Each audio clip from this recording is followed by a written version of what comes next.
My name's Christina and you're watching Proud Bookline. And today I'm going to do my 2016 wrap-up part 2. Last time I read 10 books and now I read 10 books as well. So I'm total on 20. So it looks like I might be able to complete my goal of 40. But let's talk about the 10 books that I read since we last talked. First off, I read The Archive by Victoria Schwab and I really liked it. I have a book talk up on this book, so I'll leave the link down below. If you don't know what The Archive is about, you are weird, but it's about a girl named Mackenzie Bishop and she's a keeper of the dead. And yeah, it's a really good book. I gave it 4 out of 5 stars. After that, I read Lady Midnight by Cassandra Clare, and if you don't know about this book, I really don't know what's wrong with you.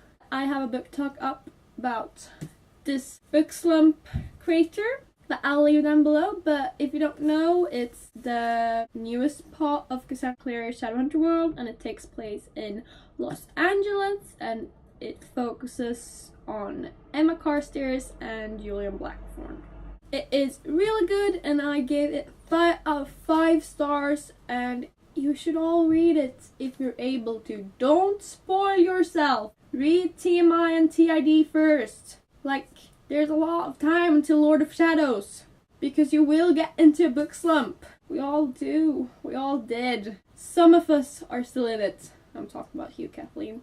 But yeah, it's a real good book and you should definitely read it. Next up, I read a crime novel by a Swedish author called Karin Gerhardsson, and this one actually has an English title. I know, I'm surprised as well. It's called either Cinderella or Cinderella Princess. It's a crime novel that takes place in Stockholm, which is the capital of Sweden, and I really liked this one. It was a pretty cool written crime novel because we got the point of view of a 3-year-old, I think she's supposed to be. Yeah, and then we get to follow girls that are 14 and 16, and of course get to follow the detective, or the one that works for the police, and I really liked it. I thought it was cool and interesting, and I liked how everything was linked, because in the beginning everything looked very random, but if you read it you'll know. And I don't know if I gave it 3.5 stars or 4 stars, but it was a real good crime novel. After that, I read a biography by Jeanette Winterson, and I know that this book is translated to Swedish, so there should be an English title, but I really don't know that title. If it's the same as the Swedish one, it's called Why Be Happy When You Can Be Normal. So this is about Jeanette Winterson, and she grew up in the industrial parts of Britain, and her mother was very into church and her whole family was very into the religion, Christianity, and she likes girls. I don't know exactly if she's only lesbian or pan or whatever, but she likes girls, and we get to follow her from early childhood to where she is writing the novel, and I did enjoy it, but it was very jumpy with the time, and I enjoyed the first part of her childhood a lot better because it was connected and you could like get the years, etc. But towards the end it got a lot of in-mind thinking about stuff and a bit of throwbacks here and there. It got a bit messy. So I think I gave it 3 stars or 2.5 stars. Like, it was a good book and it gave me perspectives and facts that I didn't know about Britain during this time. And it was good to see another point of view, but it got a bit boring and a bit confusing towards the end.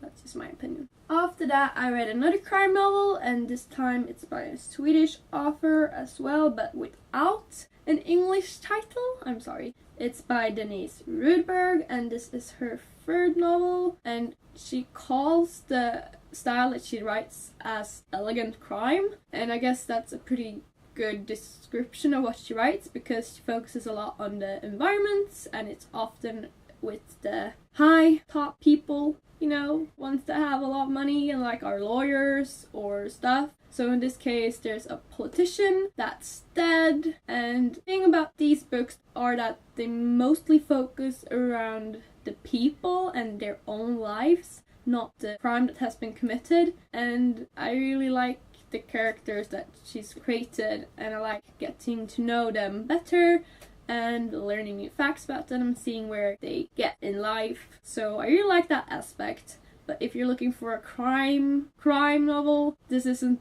the best, but I really enjoy these books. So I think I gave it 4 or 3.5 stars. After that, I read Black Eyes by Becca Fitzpatrick, and this was a book. If you don't know what this is about, it's about 2 girls that decide to hike up in the mountains during spring break, and then it starts snowing and it actually becomes a blizzard, and then they're stuck there and they need to get help. So they find help, kind of. Or is it really help? That's the question. So this was a book for me. I didn't really have any feelings towards this book. I can see why some people really like it, and I can also see why people really dislike it. And I personally didn't feel that much towards any of the characters, or pretty much anything. I thought it was a bit interesting finding out about these murders and stuff, because I like crime novels. And what I really thought was interesting is that one of the characters, even if she's dead, has the same last name as Catastic. And I gave it 3 stars because I thought it was an okay book. And yeah, after that I read Second Chance Summer by Morgan Matson, and I actually filmed a review for this one. It might be up when I get this up, it might not be, but if it's not, please comment down below if you want it to be up. This is a lovely story about a girl and her family that decides to spend their last summer together at the lake house because her father is actually dying of cancer, and it's a really sad and heartwarming book at the same time, and I really like it. It's probably one of my favorite contemporaries that I've ever read. It's up there with I'll Give You the Sun. But yeah, it's an amazing book and you should all read it, and it is a sad book though. I like sad books and I cried, so it did its job, I guess. It's an amazing book and you should all read it. I gave it 5 stars. Up next I read, this is supposed to have an English title but I really can't think of it right now, but it's by Nina LaCour. And it's about a guy named Colby and 3 girls. One named Bev that he's actually in love with. And then there's Alexa and Meg, and those are sisters. And the girls together have a band, and Colby's driving the band around America before Alexa goes back to high school and Meg goes to college. And Colby and Bev were supposed to travel Europe together, but that doesn't happen because Bev tells him that she's not going. So it's about this road trip with all of them together, and it focuses mainly on Colby and him finding himself and getting to know himself, actually, I would say. It's a really okay book. I think I gave it 3 stars or 3.5 stars. I thought it was interesting. I really like that Colby's the main character because I haven't read a lot of books where the main character is male, and I like that Sweden was mentioned. I always like that. But yeah, it was a totally okay book.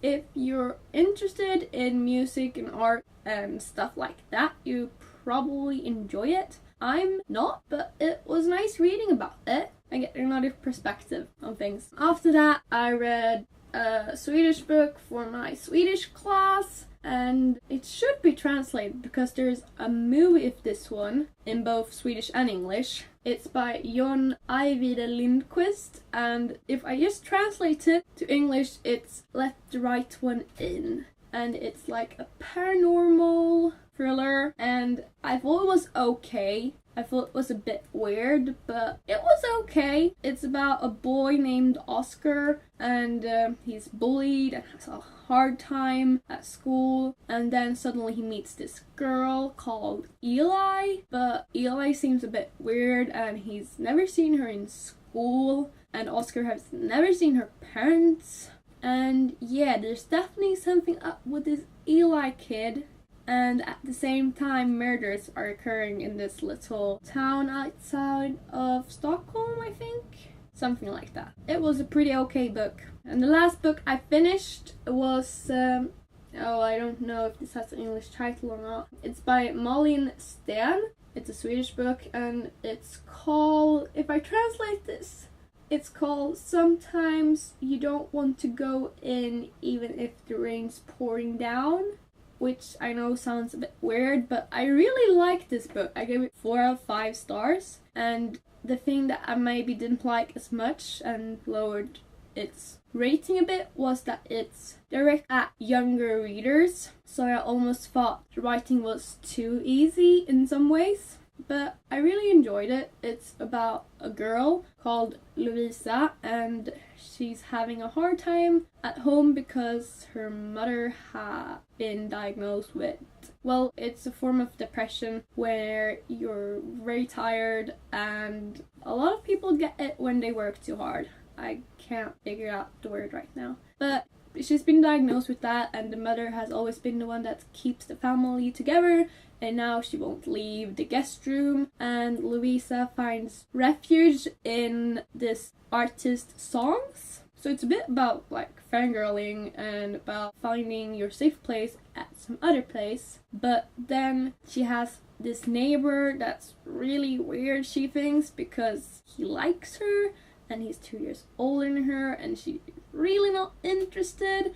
But because she's failing school and he wants to help, she decides that why not? And yeah, it's a bit about fangirling, a bit about the fact that people might not be as they portray themselves, and touches mental illnesses very lightly. And yeah, I really enjoyed it. I thought the story was fine, but it was clearly directed as a younger audience, and I felt like too old almost, which is ironic because it's my birthday when I'm filming this and I'm feeling like a 5-year-old and not a 17-year-old. 17. I don't want to be 17. I want to be 5 again. But yeah, it was a really good book, and if it's translated, you should read it. And if it's not translated but you're Swedish, you can still read it. If you're not Swedish, I'm sorry. I can show you what I'm currently reading. So I'm currently reading What We Saw by Erin Hartzler, which is the Booksplosion book of the month of May. And I'm this far into it, and so far I'm really enjoying it. It's about a girl that was at a party where another girl was raped, and we get to follow how the news travel around the school and what happens to both the boys and the girl, even though we haven't really seen the girl yet. But yeah, it's making me really frustrated and mad, but I really like it because it depicts the true story that the guys are the ones that are believed, and that they blame the girl for wearing the clothes that she was asking for, that she was stupid, that she wanted it, that she was an idiot, and just really idiotic behavior. And sadly, it's the truth, and I get really angry and frustrated. But I think it's important to read, and I really like the writing style, and I like that it feels like a true story. It's a really good book. I think I should all read it. Yeah, that was my 2016 wrap-up part 2. Thank you guys so much for watching. Your support means the world to me. Have a great day / night / whatever part is for you guys. Bye!